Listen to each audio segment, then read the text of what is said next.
Eu sou Leila Donária e esse é o meu podcast Todo Mundo Pode Entrar. Um espaço seguro para falarmos sobre qualquer assunto, especialmente sobre inclusão. Portanto, seja bem-vindo. Aqui, todo mundo pode entrar.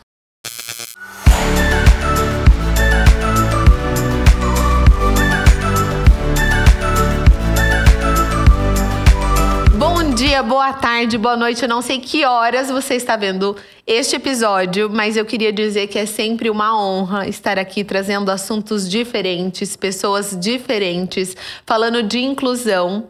E hoje é um assunto muito, muito importante e muito especial para mim, porque vocês sabem que eu tenho um filho, o Gabinho, de 8 anos, que tem uma doença rara. Antes de começar esse episódio falando sobre doenças raras e autismo, eu quero fazer a minha audiodescrição. Eu sou uma mulher branca, 1,60 de altura, cabelos pretos longos, estou usando um brinco oval, usando uma blusa de renda branca, uso um colar, anel e estou aqui hoje no Studio For You, onde tem um fundo preto atrás de mim, estou sentada numa cadeira com uma mesa, um microfone na minha frente. Na minha lateral tem uma TV com a logo do meu programa e tem uma folhagem também aqui atrás de mim. E hoje eu tô recebendo a maravilhosa Júlia, doutora Júlia. Seja bem-vinda, doutora Júlia. Obrigada, Leila. É um prazer estar aqui com você, viu? Eu que agradeço. Doutora Júlia, para quem não conhece, ela é médica, geneticista. Daqui a pouco você vai falar um pouquinho da sua carreira pra gente, tá? Como é que você chegou na genética, tá bom? Mas antes eu queria que você se audiodescrevesse, por favor. Bom, aproveitando também, então eu estou à frente da Leila. Eu estou hoje com um blazer azul marinho, mas eu sou uma menina, uma mulher, né, de 1,64 m de altura. Meu cabelo é tonalizado loiro. Estou com o cabelo mais enrolado hoje. E estou com uma blusinha lilás. Então, estou diferente para Leila. Vamos conversar muito hoje aqui, Leila. Vamos! Bem-vinda! Gente, por que trazer a doutora Júlia aqui? Essa médica geneticista, que é uma médica humana. Porque você sabe, doutora, que nesse mundo da genética... a gente, né, que já trilhou aí, eu já fui para algumas cidades do Brasil atrás de diagnóstico, enfim. Eu percebo uma certa frieza. Eu acho que isso tem mudado um pouco. Queria que você até falasse mais sobre isso. Falasse sobre a sua formação, mas assim, eu percebia há um tempo atrás, há 8 anos, quando foi a época que eu precisei, né, estar mais em contato com médicos geneticistas, eu percebia uma certa frieza, uma certa... não sei nem te explicar, sabe? Eu não sei também se as pessoas que vão atrás de um diagnóstico genético, elas já vão com tanto medo. Sim. Porque nunca é fácil. Não. Né? E eu queria que você falasse isso. Como que você se interessou por essa área e como que você vê essa mudança? Essa quebra eu acho que é uma quebra de paradigma mesmo. Não, com certeza. Eu acho que vem evoluindo muito isso quanto a médicos, que realmente a cada dia a gente precisa estar mais humano e acolhendo os pacientes, entendendo a própria história deles. E na área da genética, a gente entende a história do paciente como um todo. Então, a consulta, só para mencionar, é 1 hora de duração que eu deixo e eu preciso entender toda a história do paciente desde a gestação. Então, quando o paciente é criança, a gente foca muito como foi a gestação, pergunto para a mãe, e depois a gente vai, claro, entender todo o histórico do paciente, exames que já foram feitos, todos são válidos, e também a história familiar minuciosa. Então, a consulta é longa e na genética, então, por a gente sair conhecendo, né, durante a consulta até a família do paciente, eu entendo como é necessário a gente ter esse atendimento humanizado, né? Então, entendendo muitas vezes o paciente vem com uma história já de antecedentes de passando com outros médicos, então entendendo a caminhada daquele paciente quando chega com a gente no consultório. Eu acho que isso é muito importante.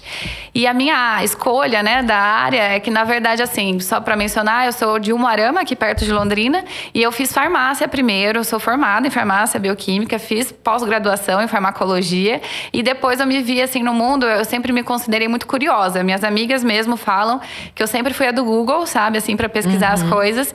E quando eu estava trabalhando na Droga Raia, onde eu trabalhei, eu tinha muita curiosidade em saber o que aquele paciente tinha. Ele vinha comprar a medicação e eu queria saber o que é. Nossa, como que deve ser uma aula disso na medicina?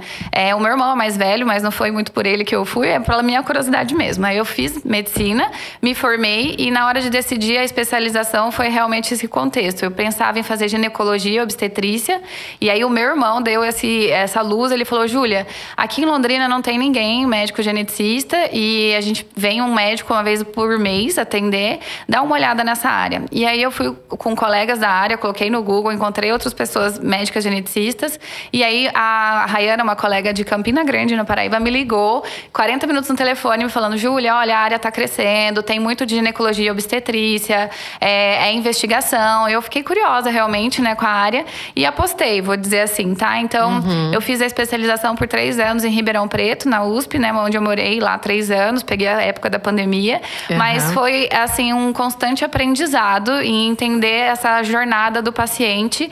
E aí, tô aqui em Londrina há 2 anos, então tudo que você falou faz muito sentido e realmente o importante é a gente acolher e tentar responder algumas perguntas que os próprios pais já fizeram por conta dessa caminhada. Eu digo em pacientes com investigação de doenças raras, né? Principalmente porque das doenças raras, 80% são crianças, né? Que é os pacientes que procuram. Inclusive, em fevereiro, foi o mês da conscientização, né? Das doenças raras. Sim.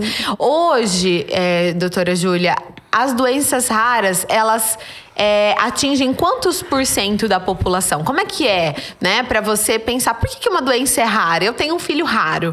Por que ele é raro? A gente tem uma estimativa, por exemplo, aqui no Brasil, que a gente tem 13 milhões de pessoas com doenças raras, tá? Se for tentar avaliar em propensão, é como se fosse a população da cidade de São Paulo inteira, que é a cidade mais populosa do nosso país.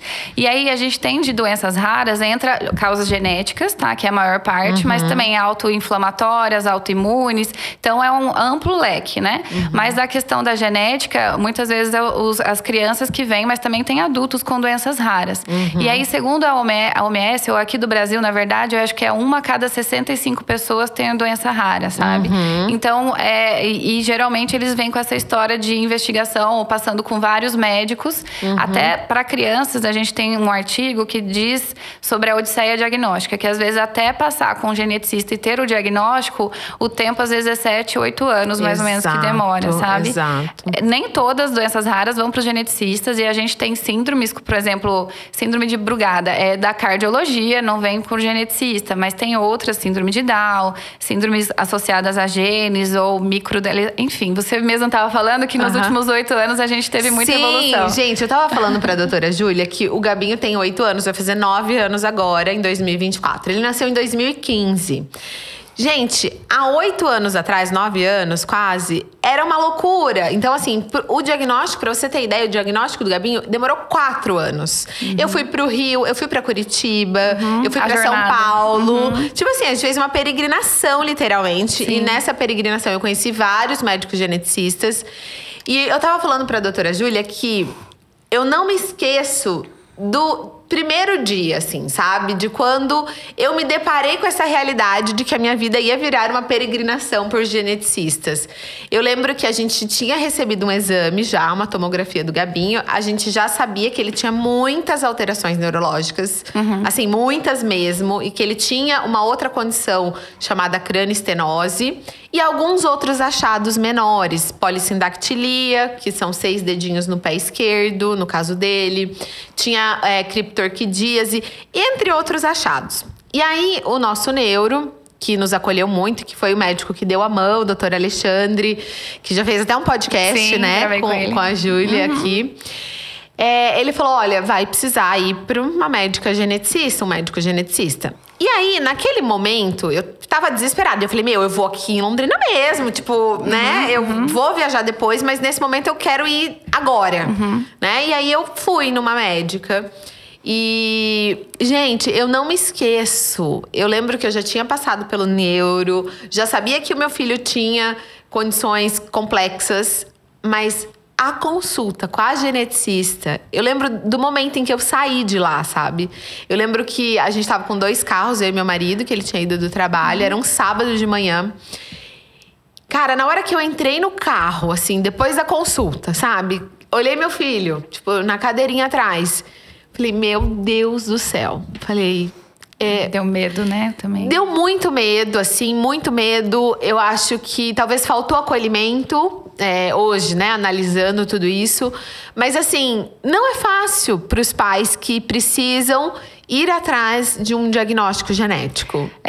Isso é o que eu vejo no dia a dia, né? Realmente, às vezes, eles vêm com medo. E eu entendo, né? Realmente, a gente estava conversando antes aqui.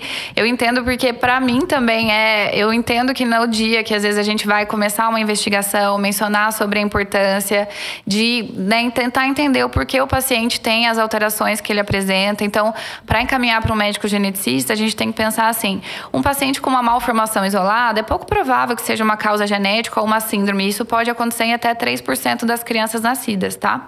Agora, uma criança com 3 ou mais dismorfias ou, né, alterações menores ou uma maior associada a algumas menores, atraso no desenvolvimento, né, crânio-sinostose, como você falou, também é uma condição. Então, a gente daí começa a investigar o quadro. E aí, quando vem assustado, vou dizer assim, Sim. tá? O nome síndrome, né, Suzy? Porque, na verdade, eu acho que síndrome é uma junção de achados. É um conjunto de sinais, né, e sintomas, tá? Exato. Então, às vezes o paciente vem e fala, aí eu falo o termo síndrome e a mãe fala, eu falo, olha, calma, tá? Tudo que... e às vezes quando eu dou o diagnóstico, eu falo, lembra do seu filho ontem? Ele tava em casa, sei lá, com você na cama, você tava brincando com ele ontem.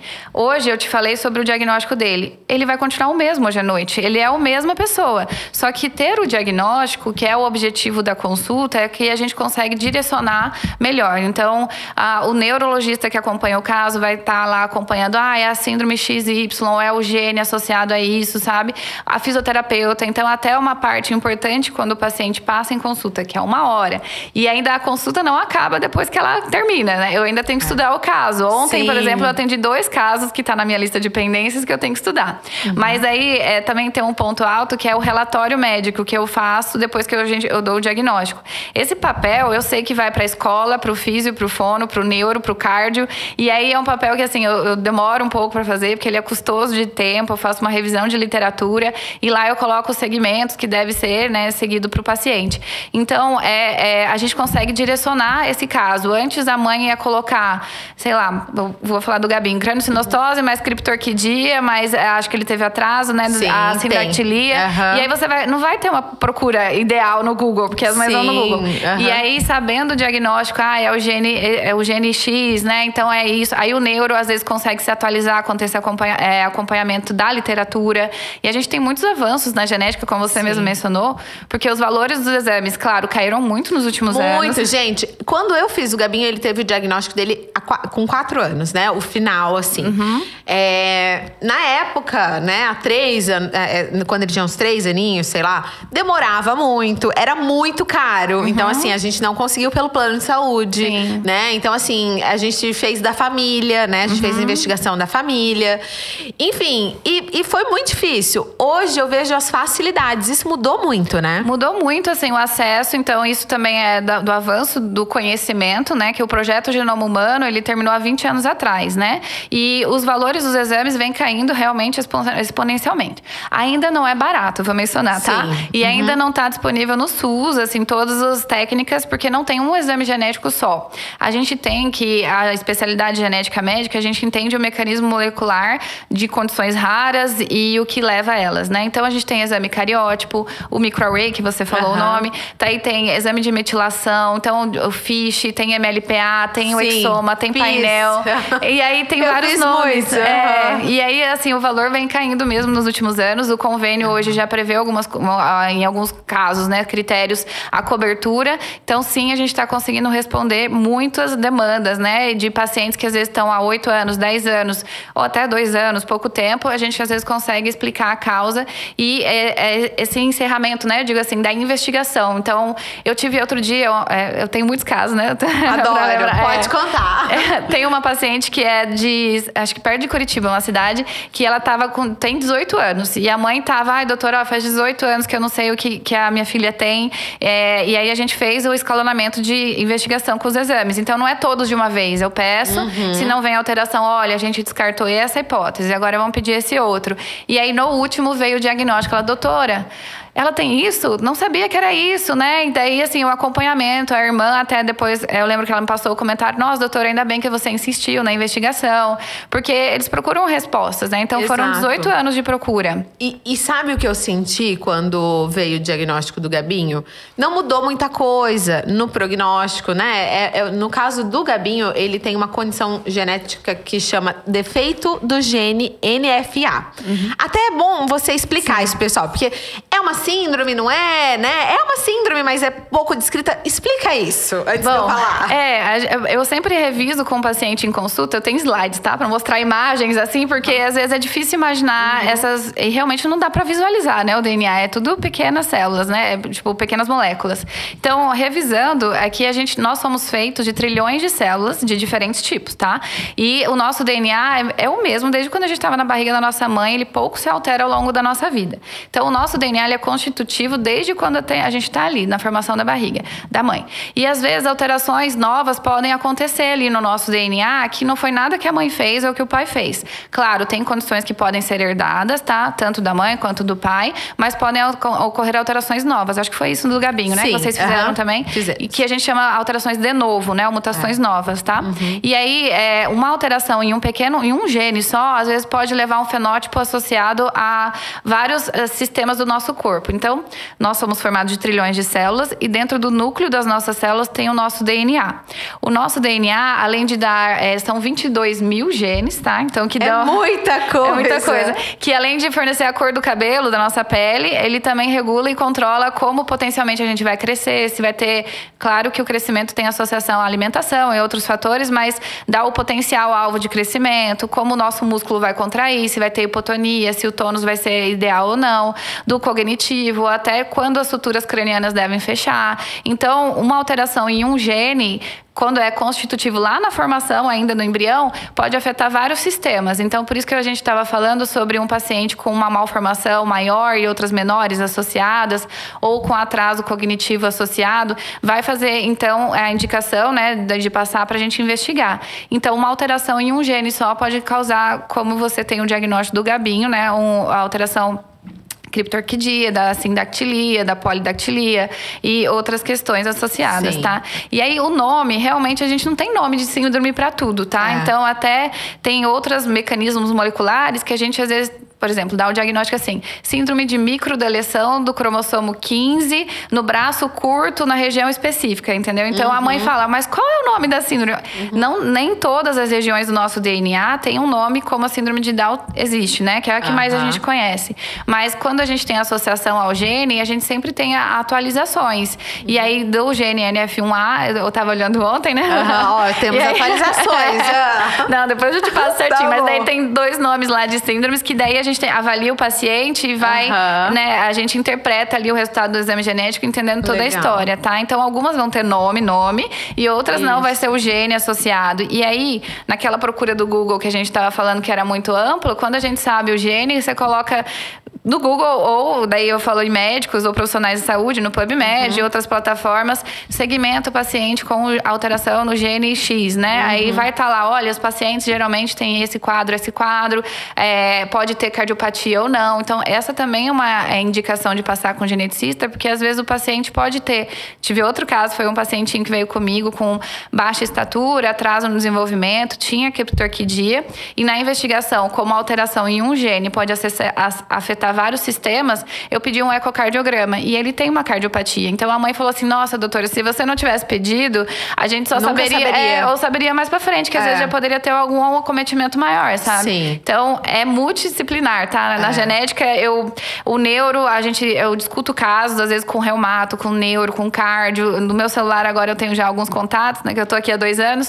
Mas o Alexandre também, a gente já discute, ele manda alguns casos pra mim, mas é no contexto multidisciplinar. Até fisioterapeuta também, eu mando o relatório pra elas mandam pra mim, então a gente acompanha disciplinar mesmo. E é muito importante, eu recebo alguns pais que têm medo de começar uma investigação genética. Isso é muito comum, talvez você que está escutando a gente sabe que você precisaria começar uma investigação, mas você pensa o seguinte, não quero, não estou preparada. Eu recebo muita família que pensa assim.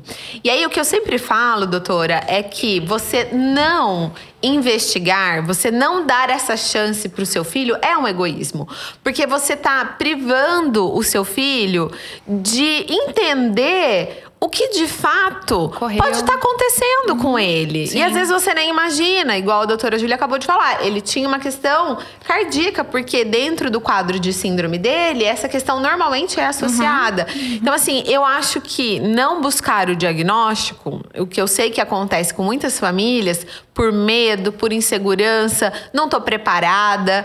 É um egoísmo, né, doutora? De certa forma, sim, tá? Então, eu também entendo que o tempo da família, Sim. tá? Eu atendi também semana passada uma mãe que falando, ai, doutora, olha, essa consulta tá pra eu agendar faz um tempo, mas olha, agora que eu tô me sentindo preparada. Eu, tá, vamos conversar, né? Daí veio com a filha, eu avaliei, conversei. Até no final ela falou assim, nossa, eu tava esperando outra coisa. Tipo, acho que ela tava esperando uma consulta pesada. Sim. Mas a gente entende, eu acho que os pais já sabem o que o filho tem em casa, né? Assim, porque geralmente vem pra genética já acompanhando com outros médicos. Então, os pais entendem, mas ter o diagnóstico acho que traz essa luz de beleza, é isso, vamos lá, né? Realmente é um outro caminho que se começa a guiar. A gente tava falando do texto lá, Bem-vindo à Holanda, acho que você menciona sempre, mas só pra mencionar aqui, não sei se todos sabem, dos seus seguidores, mas eu falo muito em consulta. Então, pra refletir aqui, é que todo casal, quando planeja ter filhos, os casais sempre imaginam meu filho andando, indo pra escola, indo à faculdade, casando e tendo filhos, né? E, claro, diversidades podem acontecer desde a gestação, tá? Então, às vezes, tem o aborto, que eu também, às vezes, avalio esses casos. Ou a criança nasce com alguma malformação. Um dedinho a mais. Não, ele nasceu roxinho, precisou ir pra UTI. Então, ninguém tá esperando essas alterações. E aí, a viagem pra Itália, né? Quando você tá grávida, então, vou comer massa, vai ter pizza. Vou ver a Roma, Veneza, lá é lindo. Então, a gente conhece muito da Itália e imagina essa viagem. Mas, de repente, às vezes a criança tem não só o dedinho a mais, tem uma cardiopatia, por isso que ele nasceu roxinho, ou daí, às vezes, teve alguma outra complicação, e aí, ao desenvolvimento, ele tá com 2 anos e ainda não anda. Então, vai acontecendo outras coisas e a mãe fala, meu Deus, né? Cadê aquele macarrão que eu ia comer? Vou pensar assim, sabe? Da questão que não era como ela esperava.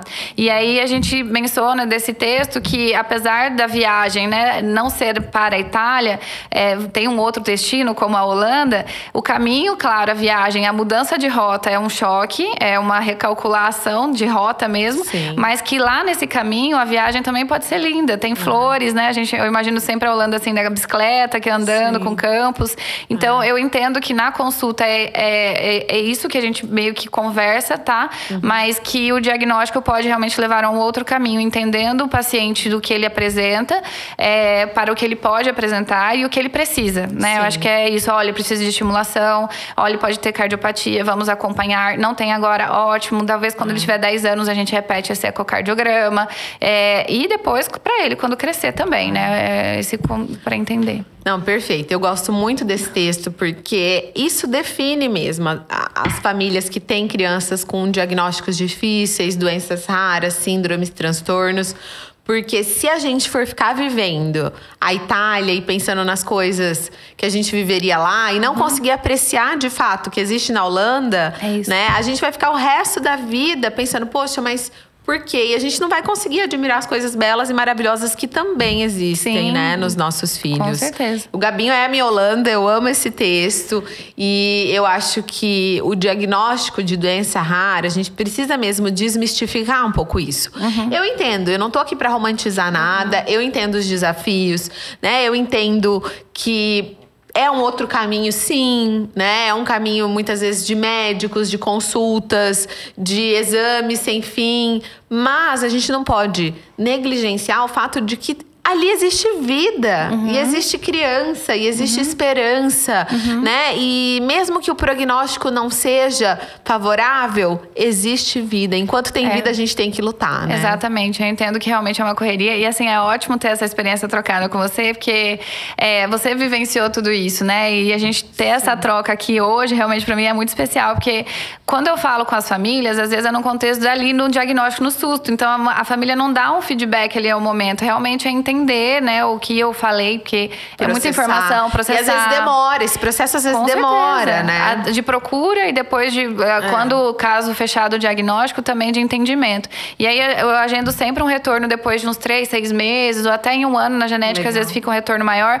pra gente conversar novamente, eu ver se entendeu, se ficou com alguma dúvida, pra atualizar o caso também, né? Sim. Então é importante ter esse feedback. E aí tem mães que realmente, tem uma mãe, eu também lembro no primeiro ano de consultório, que ela vê, a doutora, a minha filha, nossa, ela, eu lembro, ela não soa, ela tem poucos cabelos, era a história da filha dela, tinha atraso no desenvolvimento. E na hora eu falei, parece que é aquela síndrome. Então a gente tem na genética o treinamento pra olhar, né? E às vezes a gente já pensa no diagnóstico. E fechou aquele diagnóstico. Aí depois a mãe ainda mandava alguns vídeos. Doutora, minha filha tá ótima, olha, agora que ela sabe o que é, né? O diagnóstico, a fisioterapeuta tá direcionando. Então ela veio trazendo esse feedback. E assim, entender que ali na limitação, mesmo que tem na correria, que pronto, eu consegui ajudar a família, eu entendo o susto, o medo, tá, e tudo mais, mas ali a mãe parou de correr atrás de o que é. Exato. Não, e você sabe que quando veio o diagnóstico do Gabinho final, assim, eu lembro, não esqueço, meu marido que pegou, e meu marido é médico também, e ele ficou meio desesperado, assim, na hora, ele falou, ai, meu Deus, e será que ele, né, e tudo aquilo... Primeiro que começava com um defeito do gene NFA. Acho que nada deveria ser chamado de defeito, né? Enfim, e daí ele ficou meio desesperado. Eu lembro que eu tava numa reunião, ele me ligou, eu fui encontrar com ele. E aí ele falou, amor, né? Ele tava chorando, falou, tá aqui, né? Saiu, ele tem mesmo uma síndrome rara, essa aqui, não fala muita coisa, não tem muita coisa.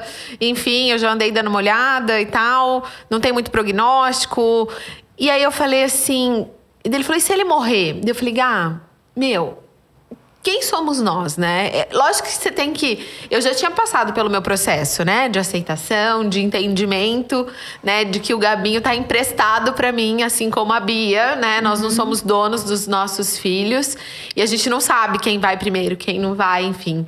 E aí eu falei pra ele assim, se acontecer, né? Dele morrer... né, por conta disso ou por qualquer outra coisa, a gente precisa entender que ele cumpriu o papel dele aqui, né? E assim, nunca vai ser fácil para um pai e para uma mãe.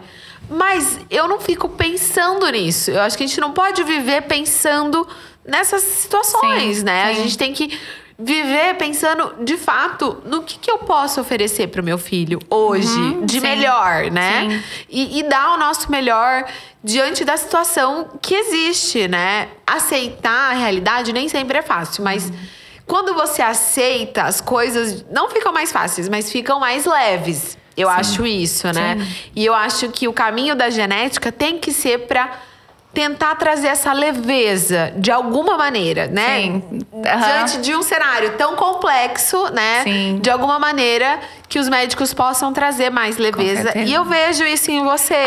Que bom. Muito, Obrigada. muito. Então, assim, que bom que o cenário tem mudado, assim, né? Eu acho que...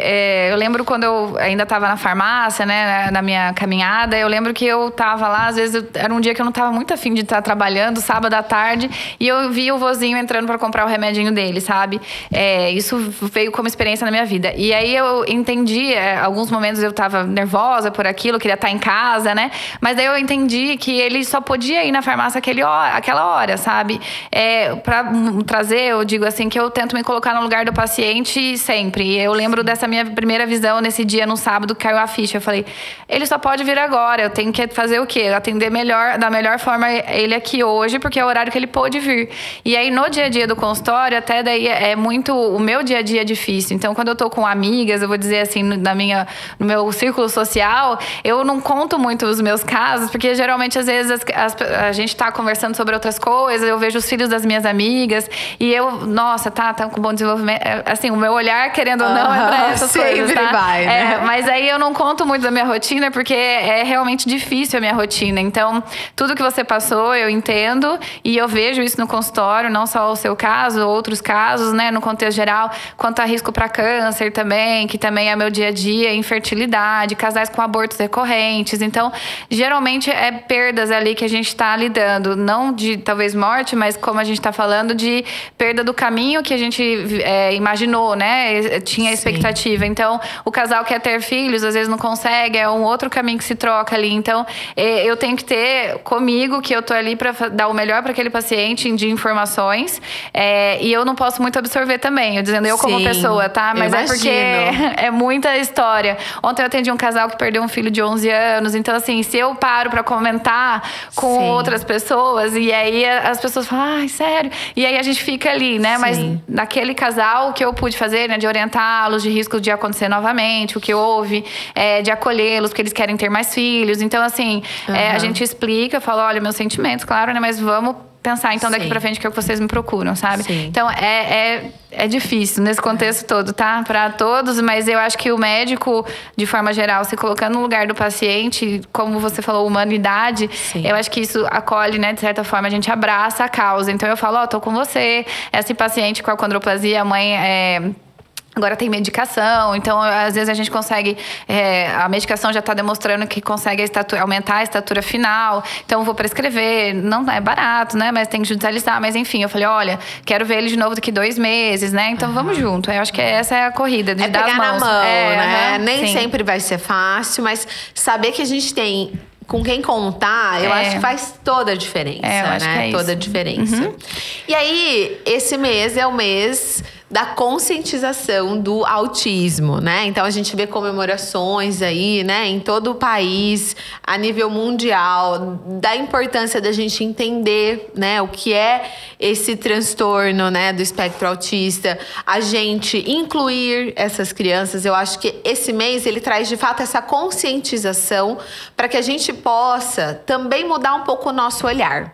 Mas o que eu ouço muito nas redes sociais, em todos os lugares, e que eu queria que você esclarecesse pra gente, é que a gente está vivendo, algumas pessoas falam de uma epidemia de autismo, né? Nossa, antes não tinha tantos autistas e hoje o último DSM é 1 para cada 33? 36. 36. Um para cada 36 pessoas. Então, assim, realmente os diagnósticos têm aumentado. A gente tem visto mais essas crianças, né? Esses adultos ocupando os espaços e os lugares. Por que que isso está acontecendo, doutora? É uma grande pergunta, realmente, né? E aí eu atendo pacientes com autismo também no consultório, muito para não dar o diagnóstico, mas para entender a possível causa por trás. Porque a gente tem síndromes que podem cursar com autismo, né? E aí, que é o caso do Gabinho, gente. Que você fala secundário. E aí, o aumento do diagnóstico no autismo, a gente tem o DSM, né? Que mudou do 4 para o 5 em 2013, se eu não me engano. Eu tava lendo hoje cedo, agora também. E esse DSM, ele ficou mais amplo, né, o diagnóstico. Então, mais pacientes, mais pessoas entram no espectro do que anteriormente. Então, a gente vai aumentar o diagnóstico por conta disso. E também por conta de que a gente está entendendo melhor a ciência, as doenças, as condições do neurodesenvolvimento. E também porque a gente está tendo mais acesso às informações, né? Então, dentro daquele guarda-chuvinha que entrava menos pessoas anteriormente, hoje entram mais pessoas. E a ausência de dados que a gente não tem ou não tinha em adultos. Então, a gente está tendo agora muitos diagnósticos. Até teve uma atriz outro dia no Fantástico falando que ela teve um diagnóstico de autismo na fase adulta. Então, antes não se investigava. A gente tinha alguns termos pejorativos para esses pacientes que, ele é isso e não se investigava. E hoje, a gente entendendo melhor, eles podem entrar nesse espectro, né? Então, é um aumento do diagnóstico, mas a gente não pode bater o martelo realmente que é só isso, né? Sim. Então, tem grandes questões associadas sobre, será que tem fatores ambientais? O que será que é, né? Então, para bater o martelo, a gente não tem. Tem fatores genéticos associados ao autismo e fatores ambientais. Agora, o quanto cada um pesa que não é quantificável. E aí, em questão de genética, a gente tem que em 90% dos casos tem fatores genéticos, mas às vezes a gente não vai conseguir identificar todos, porque não entendemos a base molecular ainda completa. Legal. E tem muitos estudos nesse sentido. Muitos. Ano passado eu dei uma aula em Maringá e eu fiz uma revisão e eu coloquei lá do PubMed do aumento de estudos exponencial de 1950 para frente. Não, e eu imagino, porque eu convivo com muitas crianças e mães e famílias, né, que têm autismo. E assim, é muito comum, mais do que a gente pode pensar.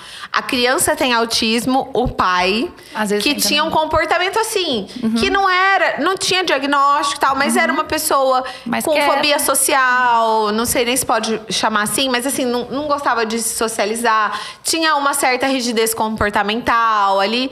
E aí, quando vai ver, o pai tem, ou a mãe tem, né? Então, é muito comum isso. E a gente tem daí estudos sobre, olhando gêmeos. Então, na genética, a gente estuda muito gêmeos, né? Mas gêmeos que são idênticos, do mesmo pai, mesma mãe, mesma gravidez, mesmo sexo, o DNA é idêntico. Já tem vários estudos olhando se um tem o autismo, qual é a chance do outro ter também. E aí, essa taxa é prevista em 60%, 80% de herdabilidade. Só que a questão que fica é que um, às vezes, é suporte nível suporte 1 e o outro é nível suporte 3. Por quê? É a grande questão que a gente ainda não sabe responder.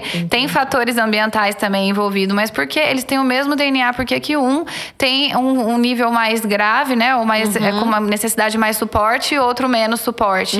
E aí, quando eu explico em consulta, então, é realmente um modelo multifatorial da base do autismo, né? A gente tem alguns fatores associados, às vezes, à idade paterna ou materna avançada, que pode ser um risco ambiental, né, de causa, mas pode acontecer em casais com 20 e 22 anos. Sim. E aí também a prematuridade, que hoje a gente tem maior acesso à saúde, então uma criança que antigamente talvez não teria uma sobrevida por conta do baixo peso ou da prematuridade extrema, hoje a gente consegue ter maior acesso a Importante falar isso, porque isso também faz com que mais casos sejam diagnosticados, né, no então, futuro. Dentro do guarda-chuva entra ali também. Então, é uma grande discussão, tá? Se realmente, todo mundo agora tem diagnóstico ou se realmente porque os critérios estão mais amplos e, enfim, a gente tá tendo mais acesso. E o que eu discuto também em consulta, às vezes, também é como mudou as gerações, né? Eu digo que a gente brincava na rua, agora a gente tem medo de deixar os filhos brincarem na rua por conta de perigo, por conta de tudo mais.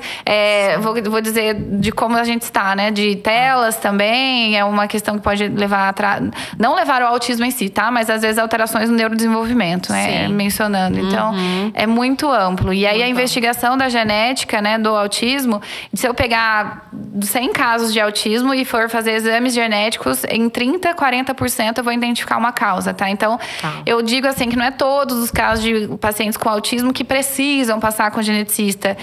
A gente tenta diferenciar em dois grupos, um fenótipo mais simples e um fenótipo mais complexo. O complexo é uma criança com macrocefalia ou microcefalia, com atraso no desenvolvimento, crises convulsivas, que tem dismorfias. Esse grupo vai ser mais fácil, eu digo, mais identificável por exames genéticos a causa.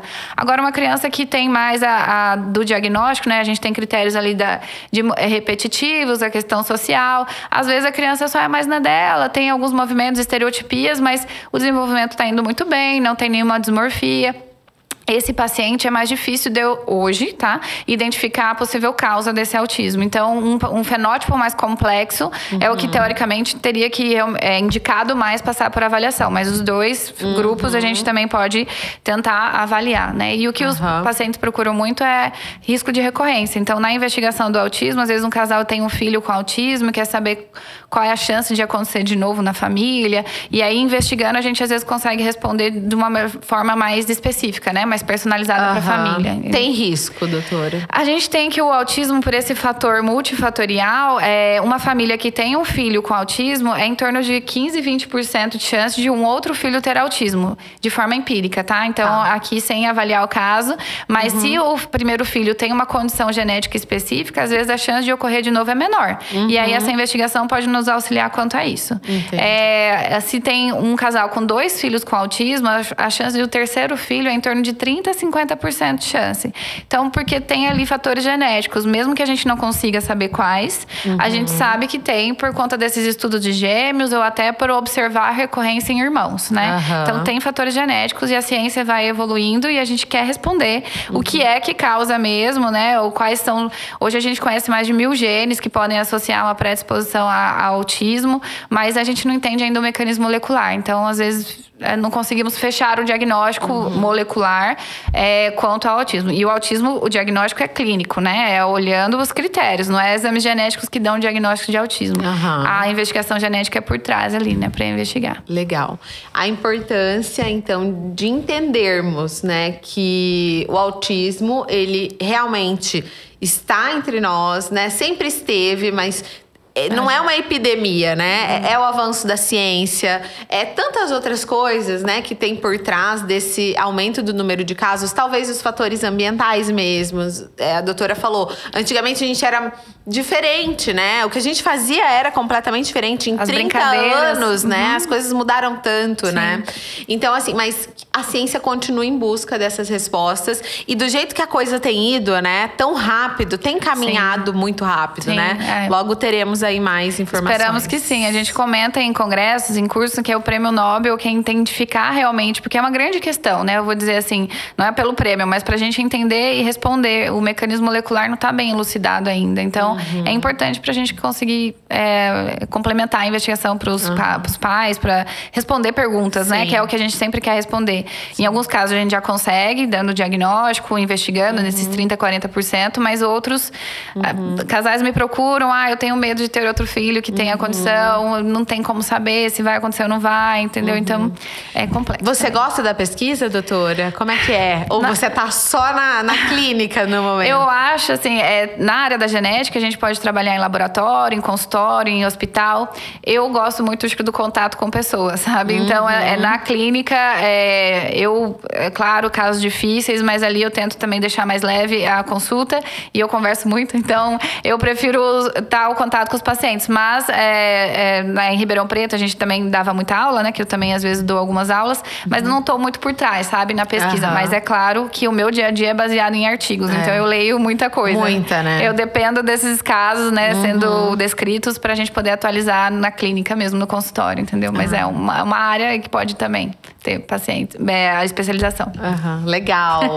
Gente, que conversa boa. Eu queria falar que pra mim é muito, muito, muito especial, de fato, entender que novas famílias que recebem novos diagnósticos têm sido amparada de forma diferente, né? Há 8 anos atrás, eu me senti muito sozinha, né? Nesse mundo da doença rara, né? Olha, o seu filho, ele tem uma síndrome, a gente não sabe qual é.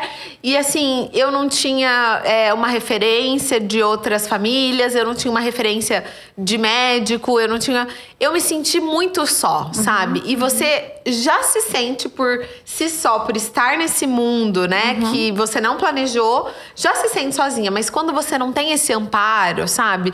De uma pessoa que fala assim pra você, olha, vem cá, que eu vou te explicar o que tá acontecendo, sabe? Não é o fim. Isso que eu sinto falta, que eu senti falta de alguém me falar assim, Leila, eu sei que você tá sofrendo agora, mas assim, não é o fim.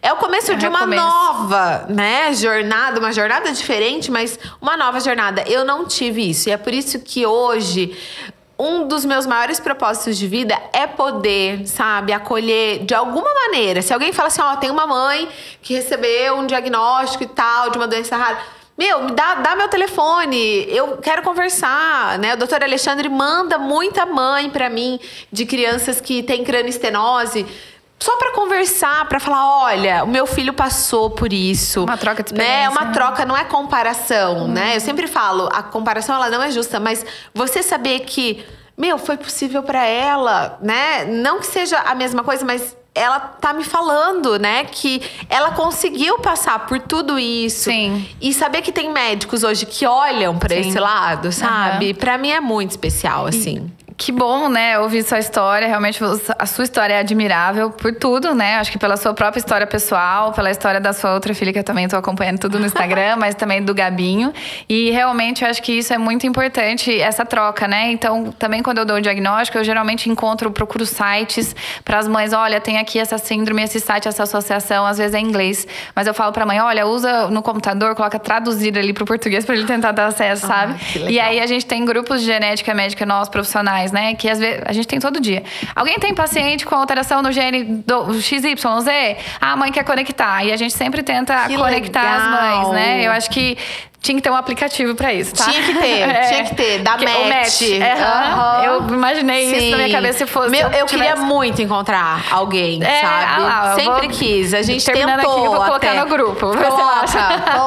Coloca a Gabinho lá no grupo. Do Gene. Mas é que realmente essa troca, às vezes um filho, igual você tá falando, tá com 1 ano agora, mas o seu tá com 8. Olha, eu passei por essa mesma caminhada, né? Essa viagem que eu passei. Sim. Vou te contar como foi. Teve pedras, né? Eu entendo. Mas, olha, estamos aqui. O Gabinho tá assim, assado, né? Acho que essa troca é muito importante. Então, eu direciono para sites, para outros grupos, enfim, tem grupos de fóruns também, para trocar experiências. Porque não dá para trocar muito com outras mães que foram para Itália, mencionando ainda o texto, tá? Mas para sentir juntas, né? E eu sendo o caminho para dar essas mãos também para elas, para essas mães. Eu acho que é importante. Muito, muito importante. Eu agradeço em nome, assim, de todas as famílias que já passaram e vão passar pelas mãos aí da doutora Júlia. E quem quiser fazer uma consulta, como é que é? Você só atende presencial, online? Não, como é que é? Eu atendo aqui em Londrina, então, segunda e quinta presencial no consultório atualmente. E também tô atendendo em Maringá uma vez ao mês. Eu tô indo pra lá de terça e quarta. E atendo também por telemedicina. Então, eu dou um jeitinho. Aí, ó, quem precisar de um diagnóstico, de uma conversa, né? De repente, traçar um caminho, assim. Por telemedicina, precisa, né, ter as informações, mandar vídeos, né? Porque a gente daí tenta se adequar, mas é possível. Então, sim, é possível a gente avaliar. É um prazer te conhecer, Leila. Prazer. Você é admirável. Muito, você viu? que é. Obrigada, viu? Rasgação aqui, mas é realmente muito importante ter ouvido sua história e ter ajudado de alguma forma com informações aqui. E depois que a gente possa gravar mais, né? Eu acho que tem muita informação. Esse ano a gente vai fazer muito essa dobradinha, né? De médico profissional com famílias, né? Muito legal. Porque eu acho que é muito importante a gente ter esse amplo olhar, né? Não só… Hoje eu entrevisto muitas pessoas com deficiência, famílias, mas eu acho que também esse olhar, né? Do que de como eu vejo isso, né? Da forma teórica ali, sabe? É importante também, né? Ótimo. E aí vamos fazer mais. Sim, tô acompanhando você nas redes, então eu vou continuar acompanhando. Gente, foi um prazer ter estado aqui com vocês. Eu acho que programas como esse precisam sim viralizar para que as pessoas entendam que não é o fim, não é o fim. A doença rara, o autismo e tantas outras questões e situações de diagnósticos difíceis que as famílias recebem pode ser o começo, o recomeço de uma nova vida que você não estava preparado, que você não estava esperando, mas que sim é o recomeço. Eu recomecei, sei que muitas pessoas estão aí recomeçando e que vocês possam entender que tem pessoas como a doutora Júlia e tantas outras aí nesse mundo que podem te apoiar. Se você, de repente, passou por um médico frio, se você passou por um médico que te falou coisas absurdas, te dando prognósticos horríveis, entenda que existe, sim, pessoas muito humanas nesse meio e que podem te ajudar. Obrigada, gostaria de agradecer a doutora Júlia, ao For You Studio, a minha equipe, todo mundo que faz esse programa acontecer, o meu intérprete de Libras, o Gabriel, para que esse programa possa ser mais acessível. Muito, muito obrigada. Até a próxima. Obrigada, doutora. Obrigada.